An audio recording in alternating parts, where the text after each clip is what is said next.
이때에 예루살렘과 온 유대와 요단강 사방에서 다 그에게 나아와 자기들의 죄를 자복하고 요단강에서 그에게 세례를 받더니. 마태복음 3장 5절 6절은 세례 요한의 강력한 메시지에 대한 사람들의 반응을 보여줍니다. 요한은 화려한 도시가 아닌 광야에서 복장을 포함해 파격적인 모습으로 회개를 선포했지만 수많은 사람들이 그에게 몰려와 자신의 죄를 고백하고 세례를 받았습니다. 이 구절은 진실된 메시지가 가진 힘과 회개에 대한 사람들의 영적인 갈망을 보여줍니다. 이 말씀은 다음과 같은 중요한 진리를 담고 있습니다. 이때에 예루살렘과 온 유대와 요단강 사방에서 다 그에게 나아와. 이 구절은 세례 요한의 영향력이 얼마나 컸는지를 보여줍니다. 예루살렘, 온 유대라는 표현은 당시 유대 사회의 중심지였던 도시와 주변 지역의 모든 사람들이 그에게로 모여들었음을 의미합니다. 사람들은 세상적인 권위나 화려함이 아닌 오직 진실된 하나님의 말씀을 듣기 위해 요한이 있는 광야로 향했습니다. 이는 진정한 영적인 메시지가 사람들의 마음을 움직이는 힘이 있음을 보여줍니다. 자기들의 죄를 자복하고. 사람들이 요한에게 나아온 것은 단순히 호기심 때문이 아니었습니다. 그들은 스스로의 죄를 자복하기 위해 왔습니다. 자복하다, 엑스오몰로 게오는 고백하고 인정한다는 의미로 이는 자신의 죄를 하나님 앞에서 솔직하게 드러내는 행위입니다. 이는 세례를 받기 전 진정한 회개의 과정이 있었음을 보여줍니다. 사람들은 요한의 메시지를 통해 자신의 죄를 깨닫고 용서를 구하기 위해 공개적으로 죄를 고백했습니다. 요단강에서 그에게 세례를 받더니. 요한은 사람들에게 회개의 표시로 세례를 베풀었습니다.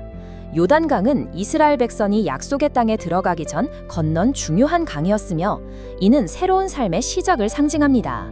요한의 세례는 구원을 의미하는 것은 아니었지만 죄를 씻고 하나님께로 돌아선다는 회개의 상징적인 의식이었습니다. 사람들은 세례를 통해 자신의 죄와 결별하고 곧 오실 메시아를 맞이할 준비가 되었음을 공적으로 선포했습니다. 결론적으로 이 말씀은 진실된 복음의 메시지가 사람들의 마음을 움직여 회개를 이끌어내며 회개한 영혼들이 새로운 삶을 시작하기 위해 공적인 신앙 고백을 했다는 것을 보여줍니다. 한 여행자가 목적지로 가는 길에 낯선 사람을 만났습니다. 낯선 사람은 여행자에게 제가 목적지까지 가는 가장 빠른 길을 알려드릴게요 라고 말하며 한 갈림길을 가리켰습니다. 여행자는 그 길을 따라가려 했지만 밤에 꾼 꿈에서 그 길은 위험하니 다른 길로 가라는 음성을 들었습니다. 여행자는 낯선 사람의 친절한 제안을 거절하고 꿈에서 들은 음성대로 다른 길을 선택했습니다. 그는 조금 돌아가야 했지만 그 길은 안전하고 아름다웠습니다. 나중에 그는 처음에 가려 했던 길이 깊은 함정으로 가득 차 있었다는 것을 알게 되었습니다. 그는 자신의 지혜나 남의 말을 따르지 않고 꿈에서 들려온 음성을 순종했던 것을 감사했습니다. 우리 형제 자매 여러분, 이 이야기 속의 낯선 사람은 바로 마태복음 2장 12절의 헤롯 왕을 상징합니다.